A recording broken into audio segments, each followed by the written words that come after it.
And where's your mental health at the moment? Because a couple of years ago, you know, you were quite honest about how you were feeling. Where are you now? Yeah, I'm okay at the moment. I'm seeming to manage it a little bit better at the moment. I was speaking to a doctor for about 6 months to a year, Dr. Lanka from London actually, and he sort of told me how to sort of control it a little bit more. The way he explained it is though it's like losing a loved one. You know, he said you'll never get over it, but you sort of learn to deal with it a bit better. And before, the position I was in, it was all new to me, you know. I didn't know. It just hit me from nowhere. I mean, he said, I explained to him all the stuff I'd gone through in my past, and he said I'd been suffering for a while and not known, you know. I was waking up, I was just thinking, like, people feel crap some days, you know, some days you feel good.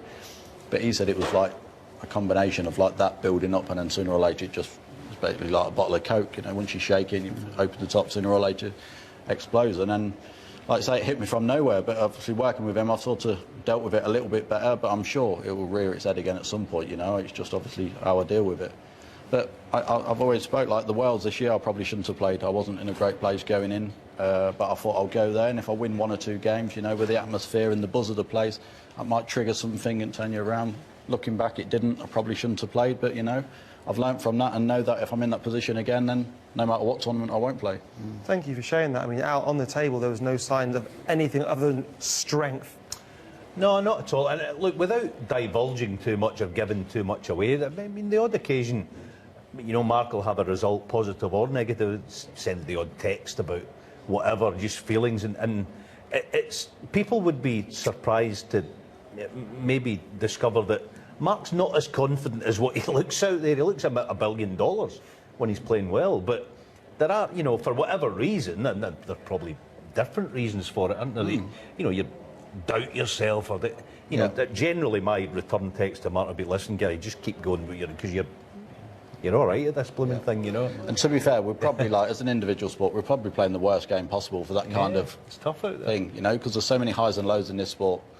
You have a bad loss or a bad beat, next minute you're on a low, that could trigger it, you know, and then next minute you're on a high, and then next minute you're on a low. It's just... It's all understandable. It's just an emotional roller coaster from start to finish. What is it like performing in front of 2,000 people? Because we compare this to what you did at the Championship League, and obviously, well, it's night and day. Yeah. What is it like with such a raucous crowd in such a prestigious tournament? Oh, it's great when you're in a great frame of mind and you're in a great position, you know, but if you're not, that's probably the last place you want to be, in front of that many people, if you're not in a great place. But, you know, I enjoyed it out there. I felt like going into the match, I was looking forward to it, which is always a positive. So even if I'd have lost, yeah, you'd have probably been disappointed, but having known what I've been through the last few years and how to deal with it, you know, at the end of the day, it's just a game of snooker, let's be honest, with what's going on in the world. I'm going to jump in, actually, and just, you know, I'm sitting in the middle between these. I feel a bit nervous, actually. But I would love to see these two in a final, would you not, Rads, you know, at some stage? You know. Flipping out. If both our heads are in the bin when we get to the final, you're in trouble, because we're both pulling out.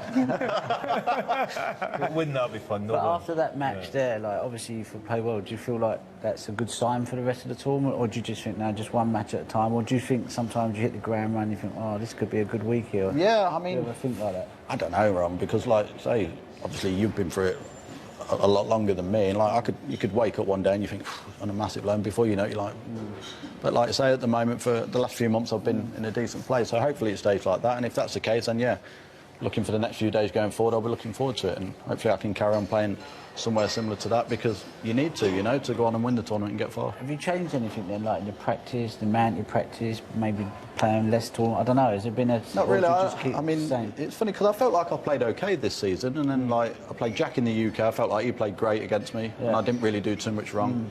In the Champion of Champions, I lost to Zhao 4-1 up, I felt I didn't really do too much wrong from 4-1 to 4, and then he played well. So it's not as if I'm like, if I was losing matches and playing poor as well, I'd be like more worried. So I've just carried on playing, and then I've done a few exhibitions early Jan. And exhibitions, I think, for me, I see them as a massive positive, because I just play and you're chatting to the crowd, having a bit of banter, and you don't think about all this and stuff, and you just get on and play. 100%. And then I was doing them exhibitions, and I played like well in them, and I thought, you know what, I felt like something's clicked, so I thought I'll get back to the practice area, just carry on doing that, and felt exactly the same. I'm 1,000,000%, played some of my best snooker. I was doing more exhibitions, I just found I took that. You can go to an exhibition and think, I'm not looking forward to this, because I know I'm struggling at the minute, and like they want me to put on a show. Next minute, you go there, not a care in the world. Next minute, Queuing out your skin, you think, oh, wait, get next. I mean, I know No, most of the true. time the pockets are like No, it Sulo doesn't bins, matter, but yeah, I mean... it's feeling, isn't it? It's just how you feel, isn't it? If you Yeah. feel confident, it doesn't matter. The pockets can be small, you still can find a way to get them Yeah, in. I mean, if you're struggling, you'll struggle. It doesn't matter Yeah, how no, big you're the right. pockets As are. the exhibitions, I used Yeah. to find that, yeah. I'll tell you what's awesome is 30 years ago, players would never have spoken with this kind of vulnerability about what goes on off the table. So it's actually fantastic because... You just got to look at them chess players. They're all nuts. And this is chess with balls. Yeah. It really is. Yeah, so, no, it's true, you know, and they get away with it. They go, oh, because it's a mental sport, you've got to be so clever, thinking so many moves ahead. Well, this is no different. This is Kasparov sitting here.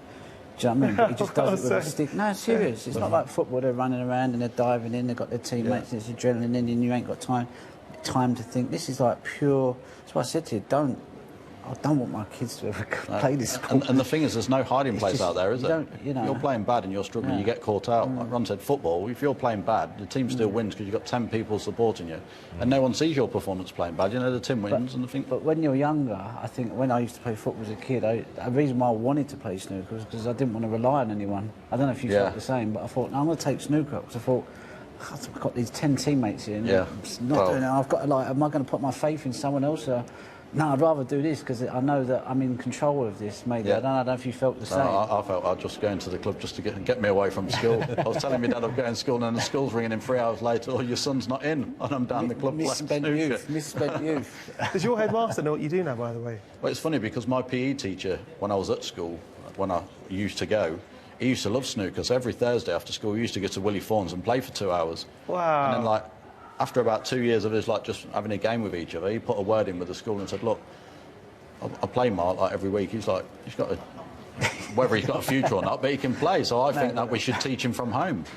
So all of a sudden, they was giving me the work, and setting me the work, and coming home and checking it, and I was doing it, and then they was setting me some more work. And after about 4 or 5 months, they stopped coming to check. So my dad said, oh, I need to ring the school to get them to come back. I said, no, you don't. You leave the phones right there. Don't need to check at all. I'm doing all right. I actually think it's the case with a lot of these guys, Raj. You kind of become at school as the snooker boy or the snooker person.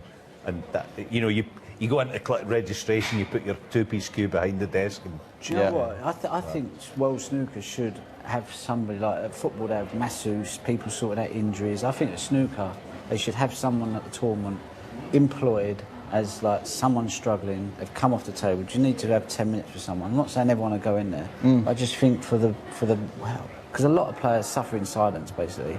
I can tell, I just look at them, I go, you know, they're struggling, but they should have someone to go to and talk to. I think that's so important. You know, you have coaches sorting your cue action out, but really you need someone just to like unload a bit. I think it would really help the players. I know Sean Murphy's part of the panel or whatever.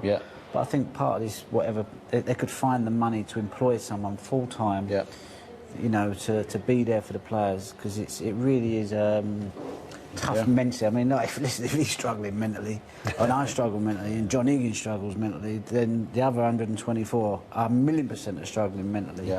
But you're not allowed to, like, you know, oh, what's the matter? You're a snooker player, getting paid this, getting paid that. Well, it's not about the money, you know. He doesn't need the money. John Higgins doesn't need it. It's just pride of performance. It's, you know, you want to put a show on for the crowd. You want to put a show on for yourself. You know, you want to play well. It's such a, you know, and when you don't, it can really like drive you crazy.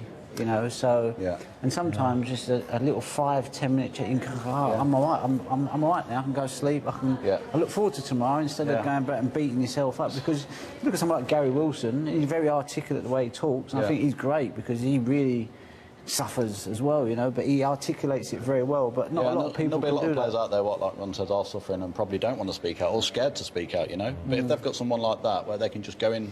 Off in a corner and just speak to them one-on-one, they'd probably feel more comfortable doing that than like... I mean, and the guy would be busy. Whoever they employed, he would be a busy man. And a lot of the time, what I've learnt from it, when you tend to open up more to someone who you don't know. Like when I was speaking to that doctor, because I didn't know him, he was saying, right, obviously tell me what... But if I was to like sit there and try and open up to one of my friends, I couldn't do it because I'd felt like they'd be hurting as well, listening to how I'm feeling, sort of thing. But if I'm telling somebody else, he don't know me from Adam, this doctor, you know. Obviously, he's just doing his job. And the thing about the boys make a terrific point, actually, that for young players on the tour, or even seasoned players, you go and play a tournament. Let's say you're from Glasgow and you go to, I don't know, Leicester to play a tournament. It's a 5.5, 6 hour drive, best part of you lose 4-0, 4-1, whatever the case may be. In some cases, how am I getting home? Will I ask him for a lift home, or what is the train? Can I get that? It's a long road back. Yeah, it's a lonely sport. And I mean, a lot of the players can't sometimes afford to take someone with them. So if you can take a friend, like I've got Robbie, Mark's obviously got someone, and you kind of go, well, you might unload on them. But actually, to have someone there that you can talk to is a massive benefit. And also, you might think, I don't feel like going, but Trevor's there, you know, I might want to go and see the head doctor. Yeah. You know what I mean? He's going to be there. I know I'm feeling like I'm not fancying it, but I can go there, I can have a half hour with him. You know, like you book a practice time, you can go and book a half hour with a doctor or whatever. Yeah. You know, you look forward to seeing him, so you'll go to the tournament, you think, well, it's the only place I can see him. Lads, I think you started... I think it's sort of something that... There'll be more players than what you think will actually go. I don't think it should be something they talk about. I think it should be something that implemented really... You know, just get a doctor in. You know, it's not a lot of money. I think actually also, again, the boys are making a terrific point, but if you go in and speak to Trevor or whoever the case may be, he could say, listen, there's a dozen of you. He's not going to mention any names. It's the strictest of confidence, obviously. But then that alone, you would think, well, do you know what? I'm not alone, and perhaps that, you know. Yeah, no, it's a lonely place, like Ronnie said. Like for me, obviously, if I could take someone around with me all the while, I would.